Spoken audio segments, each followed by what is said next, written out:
Hello, and welcome back to another flowery episode of Hooky Hour, where we are exploring the mansion on our own without the maid, which is a little spooky. You never know what we're gonna get ourselves into. I don't know if you can hear my little doggy. He's in his cage right now. I put covers over him so he can maybe calm down just a little bit. He was being a little bit of a biter. He was biting all sorts of no spots on my hand. Sometimes it's just what you gotta do.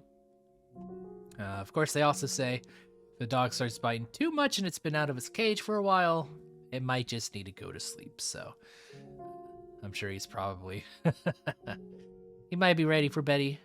Hopefully I won't be too loud for him. But nonetheless, excuse my ranting. But yes, last time we left off, we were looking at this flower garden as what I chose, even though we do have a key to the master bedroom, which I may just go to next. I don't know, I don't know how many choices this game will give me as far as going to places, so. But after a while, the roses began to wilt. You can no longer hear the children's voices either. Oh. A young man stood alone in the withered rose garden. As you drew nearer, you called out to the youth. But the young man did not appear to notice you. He merely stood there, staring vacantly across the garden. The youth muttered something in a lifeless voice. This isn't what I wanted. I just wanted a normal, peaceful life. I can't bear being alone. I'm wondering if this is Nell or Mel. I forget which one was who. I think Nellie was... Yeah, I think Nellie was the girl and Mel was the boy. I can't take this. Someone please get me out of here. Oh God, tell me that I'm not the bad one here. You tried to call out to the young man several times, but he did not seem to hear you. He simply continued muttering to himself. Before long, the youth's shadow faded into nothing. Unable to bear the chilly air any longer, you stepped back into the mansion. Okay. Oh, we can call for the maid specifically. Alright, we're gonna go to the master bedroom. Gloves are off. Also, is it showing that my logo is there? As it doesn't matter too much. But, probably better if I do not have that here. There we go. Nonetheless, back to the... there it is. I have to click back onto the screen. You inserted the key you had been given into the door's keyhole. And with a twist, the door opened. And what might await us? The master bedroom was shrouded in darkness, much like every other room in the mansion. It had evidently been unused for some time. The air in the room was stale and forlorn. I take it that shade that we saw of that young boy, is that like, maybe just like the everlasting regret? Master? A voice seemed to ring out from somewhere. Come on, get up. Up with you. Master! Whoa. See, what did I tell you? It's so much nicer in here with a little light. Without warning, your whole world took on bright, vivid colors. Light streamed through the window, illuminating a well-lived bedroom. A woman's silhouette stood before you. Oh, wait a sec. Don't you hide under your bedspread. Get out of there. Oh, but Master, you agreed that I could open the windows. Don't worry, I've put curtains up. If it gets too bright, you can draw them. Mornings take the best parts of being outside and squeeze them all into the same few hours. You don't have to go outside in the sunlight for it either. Just listen to all the wonderful sounds. The joyous songs of the birds, the swaying of the trees, the rustling of leaves. You tried to call out to the silhouette, but it did not respond. Reaching out for her, your hand simply passed through her body. It did not seem to be you that she was speaking to. Or perhaps you were looking at a scene from some other period of time. I can see the audio input capture is capturing a little bit of my dog. It's okay. Am I being as pushy as I feel right now?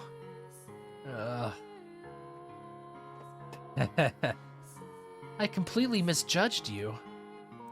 You're the exact opposite of what I thought you were. Let's see. I thought you were cold and cruel, heartless and incomprehensible. But I'm beginning to get a better idea. You try to put on airs, but you're really rather childish.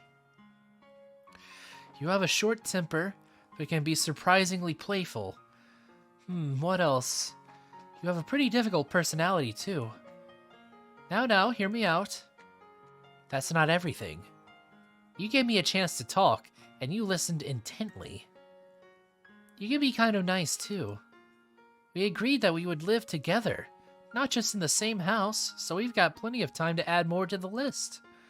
And I hope you can make your list about me, too. This is just the beginning, after all. We've got a long, long time ahead of us. Plenty enough to get to know each other, no? Are these perhaps like the first two inhabitants of the house? Just like based on the line, I think she said about like something about the house.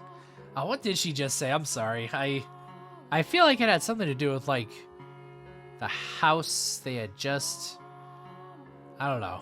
I'm gonna sound really dumb if I speculate about something I just heard 5 seconds ago, but can't actually recall it, so we're gonna move on. Let's not waste any time then. What do you say we do something today that we haven't been able to do before? Where should we begin? Ooh, I know. We can get this place cleaned up. Why would you have not been able to do that? Now that there's some light in here, we can see all sorts of things we'd probably rather not. Like dust. All over the place. Hehehe.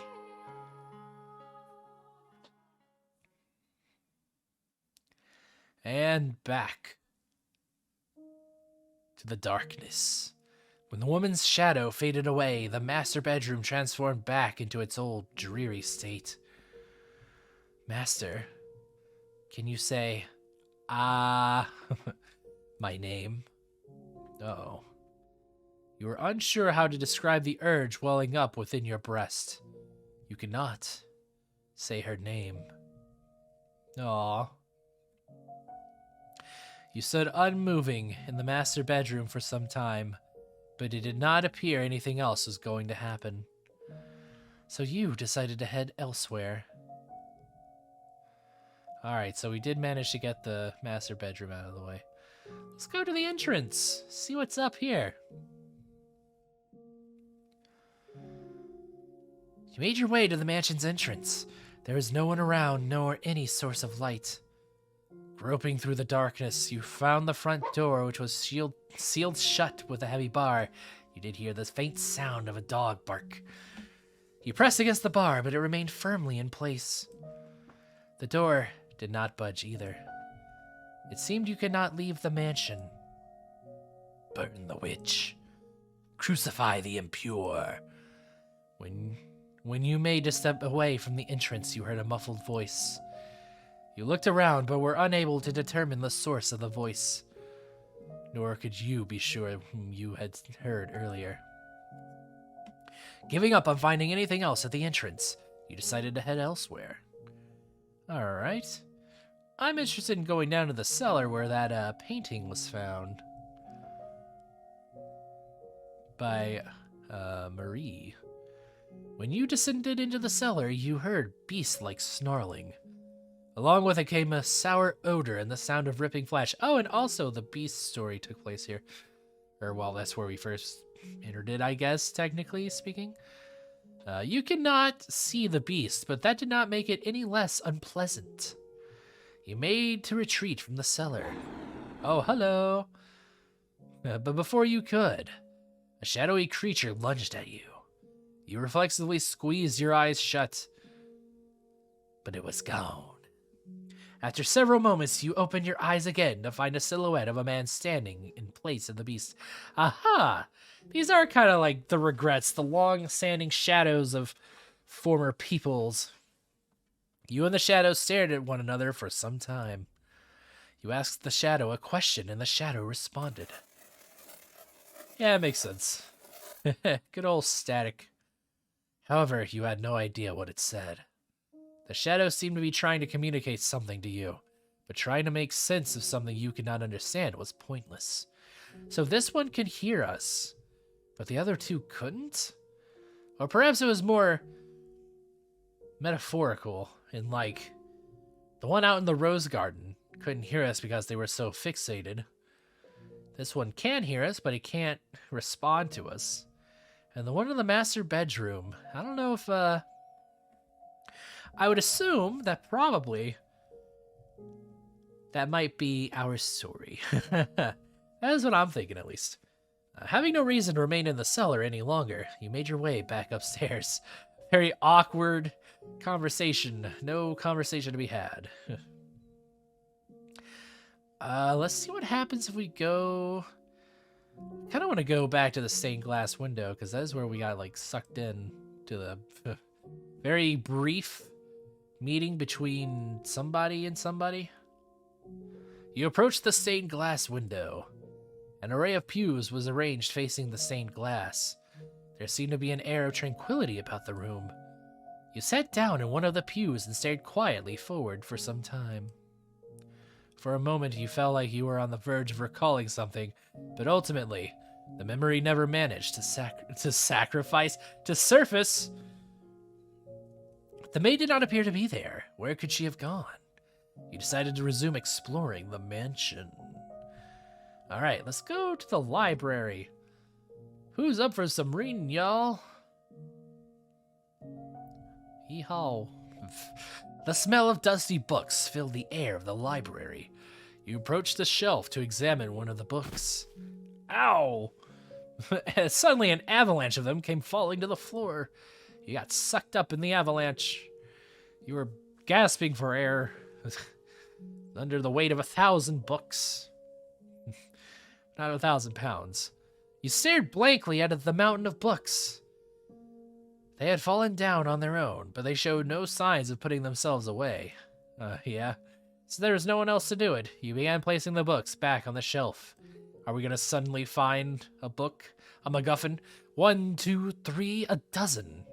And as soon as you had gotten them all back up, they came crashing back down again.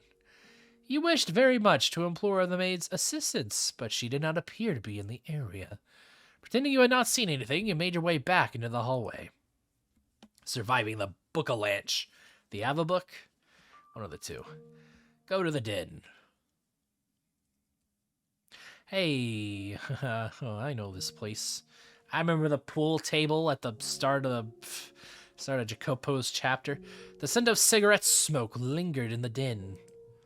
However, the room was silent. Not even an echo of the men's chattering remained. Something was moving. Billiard balls. You could hear the distinct clack. There was no one present to strike the balls. They rolled spontaneously around the table. The paths they traced across the surface were rough and erratic, contrasting that of when the former master had held the cue. The spheres collided awkwardly with one another, not a single one coming close to the pockets. As an experiment, you pulled a ball off the table. In response, the paths of the balls became even clumsier. Having lost one of their targets, they began bouncing aimlessly off the cushioned walls of the table. As you stared intently at the table, a man's voice rang out from somewhere in the room. It is I, Jacopo. Spinning around, you saw a silhouette of a man. However, you could not make out what the man was saying. Blank text box. The man thrust his finger at the table. He appeared to want you to return the ball. You reluctantly placed the billiards ball back on the table. When you did, the balls resumed endlessly colliding with one another, never landing in any of the pockets. Alright, you looked up to find the shadow gone. Having determined that the maid was not going to appear in the den, you exited the room, making your way back into the corridor. Okay, that was an interesting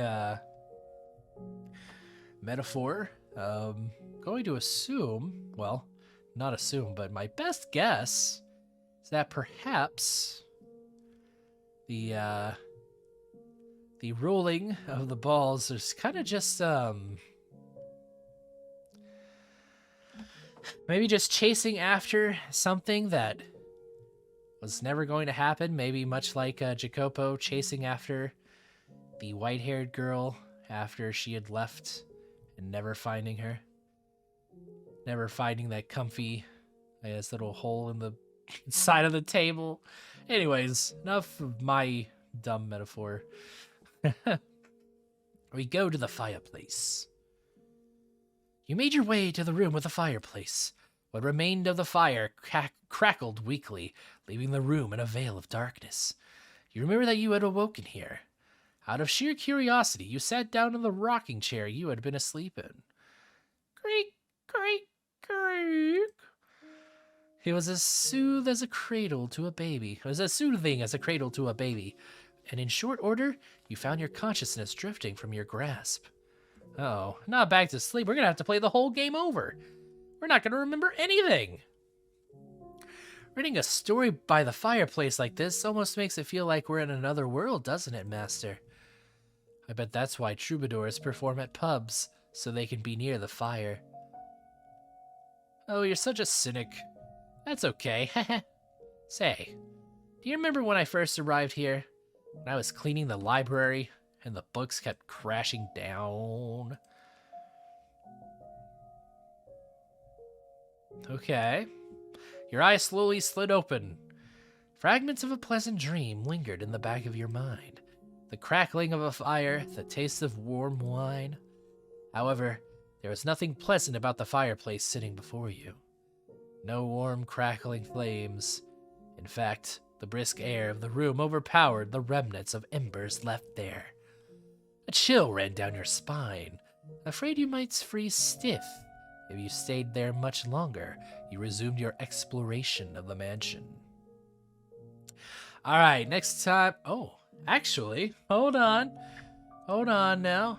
Gonna go back to the stained glass window one last time. You returned to the room with a stained glass window. You had searched through the mansion, but had no luck finding the maid. You felt somewhat tired, though you were not quite sure whether it was physical exhaustion or otherwise. You had little interest in doing any more moving about. Taking a seat in one of the pews, you gazed up at the stained glass. Staring solemnly down back at you was the archangel said to weigh the souls of the deceased. Perhaps he was trying to weigh your soul. Okay, and now we can call it here. All right. What a fun little exploration episode, I guess. We explored a mansion. So we got some interesting memories. Some I can immediately kind of get the gist of. Some, it might take me a little bit of thinking back. Because like I said, I do these episodes in batches. Sometimes I just forget story details. But nonetheless, thank you all for watching. And I'll see you next time on Hooky Hour. Bye.